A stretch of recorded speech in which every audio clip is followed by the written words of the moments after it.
Hey all, this is Urs coming at you with a preview of the episode and series you all voted for. Finally managed to finish setting up the Civ 5 TSL, and I'm gonna fetch for a second, man. I have not had as much of a bear of a time. That's not an Ursinos joke, by the way. A bear of a time trying to set this thing up. It took me about 7 hours to get this thing of actual work time on this to get it working. I've never had so many issues with mod conflicts, incompatibilities, Civ conflicts, mods just straight up not working, like crashes. It's just been a nightmare. And for those keeping score at home, 7 hours of work on this means that's 14 episodes I could have recorded in that time. Yeah, this has been a bitch. But I finally got it working. All the civs are humming, and as far as I can see, for the first couple turns, nothing breaks. So, I'm going to call this one good, and we're going to give it a go. And if it breaks, I'm just going to weep bitter freaking tears. But anyway, what's happening? Well, you all voted for it, right? We got a Civ 5 series coming up, TSL with extended eras. And that's what we set up, and that's what we're going to do. Gosh darn it. So it's going to be a huge TSL, epic tack turns like we've been running in Civ 5 for the last couple TSLs. I'm going to run it on Immortal. I wanted to run it on Deity. I wanted to test it, but with the research times, the technological catch-up is just too damn slow. It's not feasible. If we do okay on Immortal this time, because I'm also rusty as hell, if we give it another go at some point, I'll probably put it on Deity just for fun and get my ass kicked. But I kind of want this journey to kind of go more than like a couple turns. So we're going to do it like that for now, based on the playtesting. But again, we'll figure it out. That being said, who are we playing? Well, this is the guy that's highlighted. Y'all wanted a tougher start for me, so like I said, it is going to be running on Immortal because of the technology considerations and the extended research times and not anything else. But what does make things pretty interesting, actually, though, is where I'm starting. So I'm going to be starting at Sargon of Akkad, and that is straight up in the middle of the Middle East. I'm going to be smack in the middle of Europe, Asia, and Africa, and I have a couple psychos and a couple directions. So, yeah, it's going to be an interesting start. I'm probably going to be fighting my way out. And the Civ has some things to help us try to survive a little bit early, but doesn't have a lot of long-term, like, unique buildings, unique improvements. So, it's going to be an interesting balance. But anyway, what does Sargon do? So Sargon of Akkad, unique ability, Epic of the Battle. Great Generals grant nearby units 15% combat strength against cities, which is nice if we need to fight our way out of a corner. Improving or repairing tiles in conquered cities will give us points toward Great Generals, and we will earn a free Great General when you research bronze working. So a lot of Great General stuff, and they help us take cities, which is nice if we need to fight ourselves out of a corner, which we may well do with this setup. Two unique units. One is a Laputu. Unique spearman. It's probably like a Laputu or whatever. I don't speak any kind of language or have any familiarity with cuneiform-based languages or anything Sumerian or even anything vaguely Semitic. So I have no idea how this would be pronounced. But anyway, besides like Shalom, that's about all I got. Battle-hardened ancient era that specializes in defeating mounted units. That's what we do. That's what spearmen do. Only we can build it. But the only benefit is we get increased improvement speed in tiles it's stationed on. This would actually be pretty good in expansion and trying to get new cities set up beyond just the benefit early of a unit that's kind of okay. So that'll be nice. The other thing that I'm really excited about is the Onager Wagon. If you remember my first game in Civ 6 ever, it was with good old Gilgamesh. And he had Donkey Patrol, and guess what? This is Donkey Patrol 2.0, or rather 1.0, I guess it's Civ 5. He was 2.0. Regardless, it's a Chariot Archer replacement that does not lose all movement when it goes into rough terrain, which is awfully nice because donkeys are stubborn. Ignores ZOC and doesn't cost anything to pillage. Doesn't even require horses. So this is pretty dope. My donkeys will rule the world. And that's what I'm telling myself. Or at least we'll try, and then we'll run out of technology, and we'll probably get killed. But that's who we're playing. It should be fun. But who else is in the game, you ask? Well, Ursa's voice is dying. Pardon me for that one. Beverage. Let's go down the list before Urs decides to die. Number 1, Awwwwww from the Aleut. Unique ability, the protection of the... Oh, Christ. Kimkicks. Jim Kicks, maybe that's how it is. When settling a city, instantly claim and improve neutral, workable sea resources. Embarked units yield food when beginning their turns on sea resources. Given that their start is, well, you'll see in the game when we meet them, they need all the help they can get. Unique thing known as a Barabara. Granary replacement, +1 food from work camps, and +1 production for each sea tile. So this could really help them expand and survive early, which is good. Also then Ikyaks, which is a unique naval melee unit. It's a trireme replacement. Unlike the trireme, it can cross ocean and ice, which is interesting, and units that start their turn on the same tiles in Ikyaks will also be healed. So getting units through to settle early is going to be important for them, but also, the whole healing stuff. They're in a rough spot. So I really want to see how this civ expands, because it's kind of smack in the middle between Alaska and the northeast of Russia, FYI. So I'll be really curious which way they go and how that affects the TSL. I've never run it with them, so I'm really kind of curious how that shakes out. Next, Ali ibn al-Hassan from Kilwa, the Swahili traders. Increased gold bonus from meeting a city-state, and +1 food from merchants. Not too bad. Unique coral port, which is a something replacement. I think it is. I don't even know. It's a seaport replacement. There you go. Well, harbor replacement. Wrong. Early. City connection. That's what harbor does. Traders to other players, the coral port generate extra gold. So this is basically just extra gold generation, which is what I seem to understand, and food for every international trade route, which is the unique. Cool. We also have a Dow, which is a naval melee unit, or caravel replacement, and apparently it's just a little stronger, I guess? Or has supply baseline. There we go. It has supply baseline. So you can heal in foreign territory, not friendly territory from day one, which is actually pretty potent. That sounds pretty good. Next is Anyetu from the Kuikuro Garden Cities. These guys might take over the New World. Just saying. These guys are really strong. Workers may build improvements that are moving jungle or forest from tiles. This is huge, because you get the food from jungle and production from forest and still get the benefit of what lies beneath. This is going to be really powerful for a jungle start. And also, it gets you kickstarted early because you don't have to get bronze working. House Garden is the granary replacement. You get a special bonus to production for bananas, cocoa, and spices rather than food to other things. And civilian units get woodsmen. So that lets your workers move to the jungle quickly. So basically, this is designed to make jungle starts not suck, and in fact, make them pretty strong. They might do good, and they're around Brazil-ish area. They also have a Hookah Hookah warrior, which, God, I hope that's accurate. It's a warrior replacement. That's what it does. I'm not sure what else it does. I know it does something interesting. It clearly has Kwarup and Jingguano tradition, and I knew it did something interesting, but they are obviously not telling us. It's a traditional unit. Let's see what it does later. That description kind of sucks ass. What the hell happened? All right, anyway. Onward. Who else is in here? Brian Boru in Ireland. Unique ability of the Book of Armagh. Gain influence with city-states when capturing cities. That's cool. Your choice of great work slot upon capturing capital, which is pretty dope. You get to write some sagas about your badass in nature. You get a Kern, which is a swordsman or long swordsman replacement. There we go. Fast but weak. It's hilarious. Earns extra XP when surrounded. That should be an interesting thing. Kind of curious how that shakes out. And you got a Philly, which is a unique great writer, and you receive one every time a great general is born. So, war epics is kind of the theme here. Can't wait. Is great works of writing, also produces great musician points, because God knows the Irish have a good singing tradition. So that should be really, really fun to see how this shakes out. Also gets the Irish start. Good luck. See how that goes. You'll be seeing some familiar faces here too, because there's just really a dearth of mods that start in the particular slot that I want them to start in, and also are compatible and don't crash everything. So one of them is the Chinook. Coastal resources are automatically improved. Salmon and orca, unique bits, may periodically migrate to and from cities with range to the coast, and more likely to migrate to cities adjacent to rivers, so they get extra yields from unique stuff that migrates. The plank house is a unique thingy they have, which is a lighthouse replacement. +1 food from ocean, and extra food from fish, which is all well and good.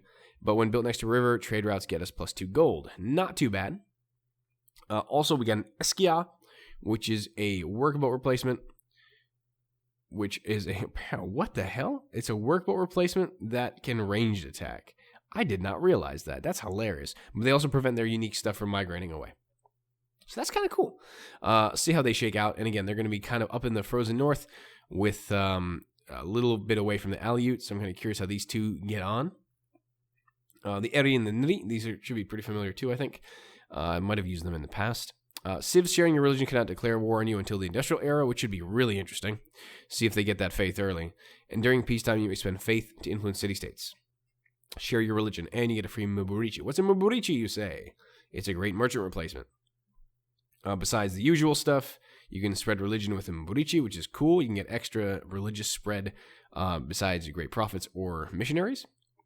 It also converts any barbarian unit to faith when it moves into an adjacent tile, and they take damage from these conversions. That's wild, actually. I didn't realize that's going to be really potent. They get religious stuff really early. And here we get the Bronze Caster, which is a forge replacement. It converts all unimproved sources of iron from 3 tiles to copper. That is fucked up. Each source of copper and iron produces +1 faith. That's crazy.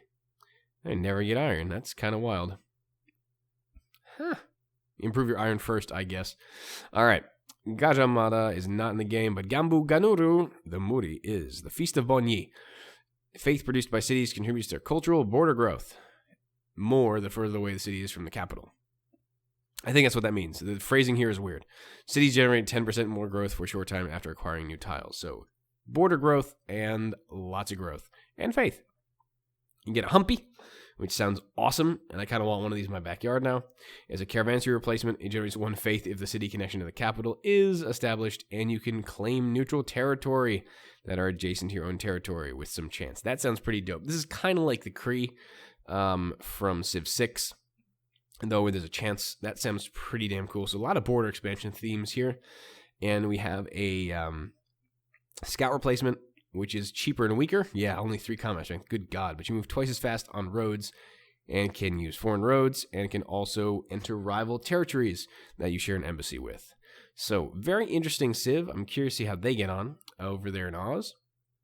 How to get a special psycho in Africa. We have the Vandals. All melee units gain a combat bonus against cities and earn gold when attacking them. Coastal cities are raised instantly. Oh, baby. Got themselves a Trihemiola, which is a trireme replacement, which gives us prize ships and targeting. Yeah, it's just going to be a badass trireme. Scary, right? And also we have an Alan Cavalry, which is a horseman replacement. Again, early game unit, ignores terrain penalties, which is pretty insane. Settlers beginning their turn on the same tile get +2 movement. So I'm really curious to see how he decides to either destroy all of Africa or kind of cleverly settle and then destroy it. We'll see how it shakes out. All right, next up, we have Hatshepsut in Egypt.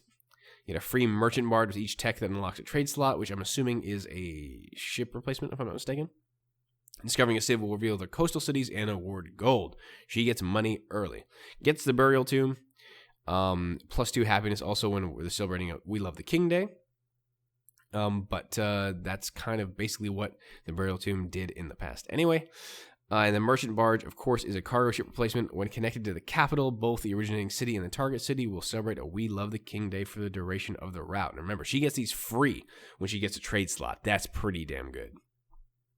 We have Indibilis of the Iberians, the Mediterranean influence. You gain +1 great artist point in the capital city for every incoming trade route of a different civ, which is pretty damn cool. Early artists are neat. Nowhere to put them, but they're neat. Gifted military units generate culture for you and return to your control if you are at war with their new owner. How crazy is that? That's pretty cool. We get a... They should have something else here, too. I don't know why this is oddly broken. There is something else here. Sculptor Workshop. Apparently, the EUI on this is broken. That's very strange, but they do have a unique thing. It's an improvement, if I'm not mistaken. Yeah. All right. They're here. They do cool stuff. The Kimberley, because we can't leave the other native Australian civ alone. They gain, and these guys look awfully familiar. Have we used them, actually? May not have. Anyway, gain 50% of the happiness from luxury resources not connected to your trade network from cities that you have a trade route with. That's pretty damn cool. Units gain increased combat strength for every outgoing trade route. So very tradeful, and you get a real nice benefit to getting this one. You get trackers, which is a rifleman replacement. They gain scout promotions, but also can track nearby units. And we'll see what that unit sees and for a short period of time. That's also really, really cool.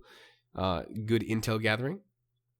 In a Trebinger camp, it's a harbor replacement and basically gives us further land trade routes for every incoming naval trade route. Kind of a neat synergy. So definitely tradeful and good scouting. So very interesting. We have Jigme Dorji Wangchuk. He's also one of the coolest last names ever. From Bhutan. Social policies convert your cities to your main religion upon being adopted. That's insane. Citizens already following your religion at this time produce extra faith. This will be a faith powerhouse, I think. They have a Zong. It's a castle replacement, if I'm not mistaken. It is +1 defense per follower of your religion. Methinks they are going to be tough to conquer. We also get a Tulku, which is a great prophet replacement. Once you've established your religion, you can also get these guys that can produce a golden age, culture, or tourism. So whatever you need, you can get. So that's actually pretty neat. So a lot of ways to generate faith and make use of that faith generation. So pretty damn cool. I'm really curious to see how he gets on in Asia. Karl, the 12th of Sweden, is our Northern European friend / psychopath. 50% of food, and that's not like a cultural comment. That's just like I'm probably getting murdered by this guy at some point in game. Just so you all understand, right? The Vandals are actually were psychotic. But anyway, 50% of food is stored after growth to be spent on hurrying military units. That's pretty cool. Citadels created by Sweden in tundra or snow yield +2 food. This is to help out the start because tundra starts are no good for anyone, and hopefully that'll make things a little better. It's a War Academy, which is a military academy replacement. Extra XP, which is great. And this counts for a great general when awarded to a newly produced military land unit. These guys can crank generals like, whoa! And next but not least, this is the Carolean. These things were awesome. They were in the base game, and they're still awesome. So it'll be fine. They get March for free. It's good. All right. Next psychopath that starts near us, Kuchum Khan of the Siberian Khanat. That's the only civ that starts in that space. So guess what? He's back. All land combat units, with the exception of siege units, can move after attacking. Holy crap, hit and run everywhere all day, son. Granary replacement gives us +1 food from work, tundra, and snow. Kind of crazy. Good for his start. And the Siberian Tatar, it is a Kishik by any other name. It's pretty much that. These things are insane. It's good. Ignores terrain costs. Just bananas. This guy might run away with Asia. We'll see. It'll be a tough fight for us. I know, which is why I'm kind of excited to see what he does. We got the Canadians, eh? Again, familiar face that we didn't really get that much time with, so we do now. Mounted units temporarily claim neutral land and add 1 great voyageur. Pointive garrison in the Fordal Citadel, huh? Omen declaring friendship. Canada and their friend gain 1 delegate to the World Congress. This guy could win diplomatically pretty quickly. Hunting for furs is not a thing. They have a great voyageur, which gives you fur camps as one of their options, by the way. This is just the EU-wide is weird thing sometimes. And you get a Hudson Bay Company, which is a bank replacement. Also causes local forts to produce 1 gold. And you get colonial capitalism, which allows units to produce 1 gold when on a fort or citadel. And gain strength when starting in a trading post. So really trying to push the trade/fort thing. We'll see how the AI actually plays with that when we check out what the hell North America looks like, once we ever get there. Next up, Parameswara from Malaysia, and Alam Melayu being the unique ability. Naval units stationed on a worked sea resource or atolls provide +1 food. Excess food generates culture. Very interesting. Kampungs, unique building. You get +1 culture and +1 food, and I think you can build it on the coast and ocean. So predecessor to the Kampungs of Civ 6, I guess not as quite as potent, but definitely going to be very useful and a cultural strength here, honestly, in Malaysia. And we got the Pesilat, which is a Landsknecht replacement, which is obviously from the mercenary tree. Can be purchased with culture, which is really interesting, because otherwise you can only buy them with gold to mercenary armies. So that's kind of neat. You can move immediately, and you have a lot of ways to generate extra cultures. That's actually pretty interesting. And workers in friendly territory within 2 tiles of an enemy unit have the option to upgrade to a Pesilat. That is cool. Instant army. That's neat. I can't wait to see how all these guys defend against all the other crazy people on the map. That should be really, really cool. All right. Next but not least, what the hell am I talking about? Next, Ramon Castillo of Peru. Reconstrucción Nacional. 20% production toward buildings and wonders during peace treaties. Something's going to be a war lot, I wonder. Landmarks and world wonders yield +2 gold. Not too bad, not too good. It's okay. Museum replacement here. Generate points for archaeologists, which is really, really neat. Normally you have to build those sons of bitches. And artifacts from different civs and different eras can be slotted, and the theming bonuses are better, basically. Husares de Junin, unique unit that replaces the Lancer. Extra good against flanking. They get a massive flanking bonus, I think. I remember there was like a boost to their flanks beyond just the normal, so it's actually pretty scary. So this should be a really interesting civ to fight against a really potent Brazilian civs. Hopefully they'll split South America in an interesting way. Jose Rizal of the Philippines, Pearl of the Orient Seas being the unique. Upon sighting open borders, both civs receive a free cargo ship. Again, saves you a lot of production. Whilst at peace, foreign units in your borders provide culture. So we're going to have some cultural South Seas, folks.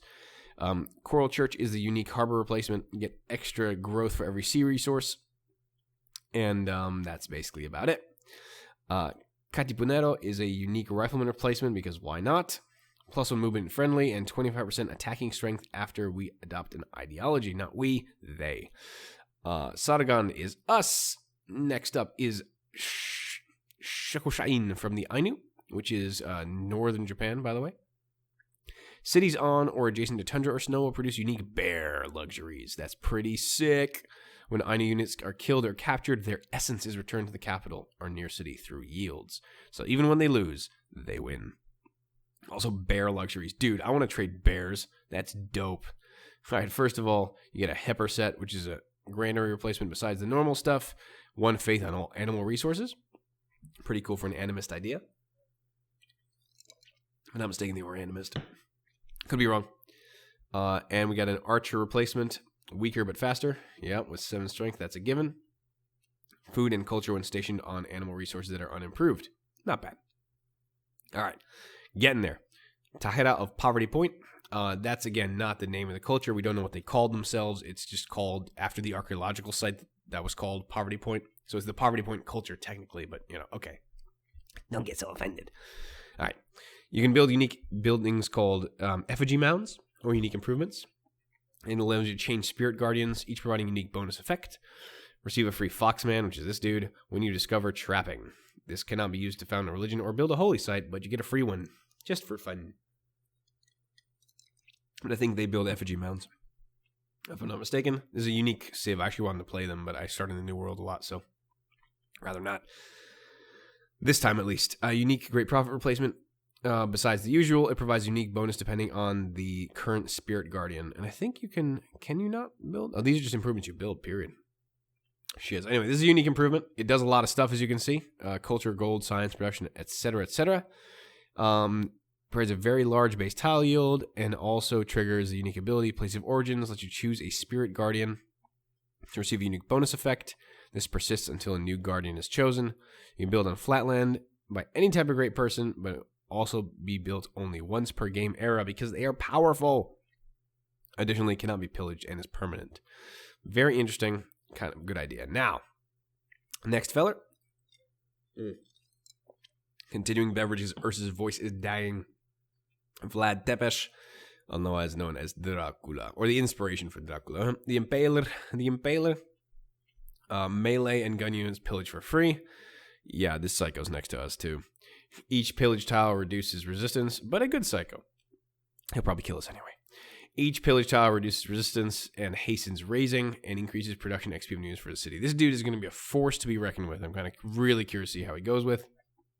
Unique building, the Fortified Church. Enemy units within 2 tiles of the city have -10 combat strength. Not too bad. Free walls, and it's a temple replacement. How cool is that? Next is the Lefegi. I don't know how you pronounce that, but it is what it is. Unique, a longsword replacement. And when beginning on pillaged farms and trading posts, gets faster recovery and resists range attacks. I guess he gets cover, I think, or something like that. Something like cover adjacent. And last but not least, Wooding of the Shang, which is, if I understand correctly, the first archaeologically and historically documented Chinese empire / civilization after the legendary ones that we don't have archaeological evidence for. So the Shang, great people may sacrifice a pasture-based resource to receive a random bonus effect and create a great work of writing. which is kind of cool. Dragonbone Pits are shrine replacement, gives you that 1 slot for the Great Work of Writing, which when filled increases religious pressure, and I'm sure those great works do cool stuff. Next we have a Yah, which is a Spearman replacement, an Auspicious unit. See this? Which specializes in defeating mounted units and can capture great people. How crazy is that? Great people capture for days. All right, so those are the 23 civs that are going to be trying to fight their way out on this little planet of ours when the TSL kicks off tomorrow for you future people. Or past people, I don't know. Does it even make sense anymore? I'm not really sure. I'm so beat after trying to set this damn thing up that I'm going to call it a day for now. Thanks so much for tuning in. Thanks for voting. And I'll see you in game because this is going to be a journey. That is for damn sure. I've been Urs. I will see you all next time. See you in game then. Till then, bye.